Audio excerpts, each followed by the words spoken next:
I don't want to say it was a mission, but an inspiration for the organization was the idea that one woman's life can make a difference.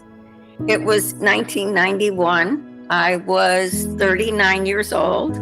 I had 2 kids, and my husband was a faculty member at the University of Pennsylvania. And after he got tenure, I said, it's my turn to do something that's meaningful to me, to do work that really speaks to my heart. I felt so honored to be doing work that people volunteer to do, and here I was being paid. But I realized there was like this whole world of need out there where there were holes in the system. So the first big thing was I helped form a coalition to help with the implementation of the Abortion Control Act, focusing on teens, and found different people at different organizations that I felt I could work with. You can do this, you can get other people engaged, and you can sort of chart a path that's needed and meaningful and that nobody else was doing. I think what inspired me was actually my mother,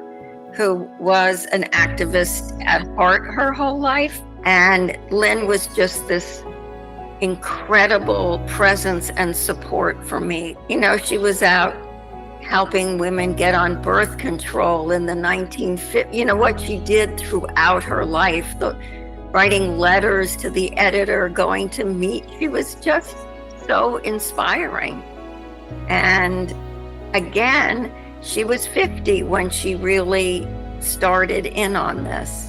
Our founder transformed a tragedy into her life to a legacy just through the persistence and keeping at things. The second most important thing that I learned was to be inspired by younger generations and really collaborating and listening to all of the interns that came through really kept our work fresh and meaningful. Just an inspiration to work with like the next generation of women.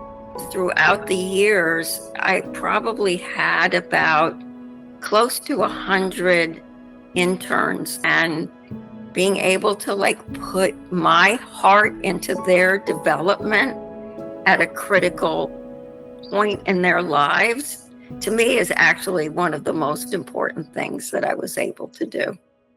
What we say is that abortion should be a private decision between a woman and her healthcare person or whomever she wants to involve in the decision. Even though we say that it should be private, we act in the political realm.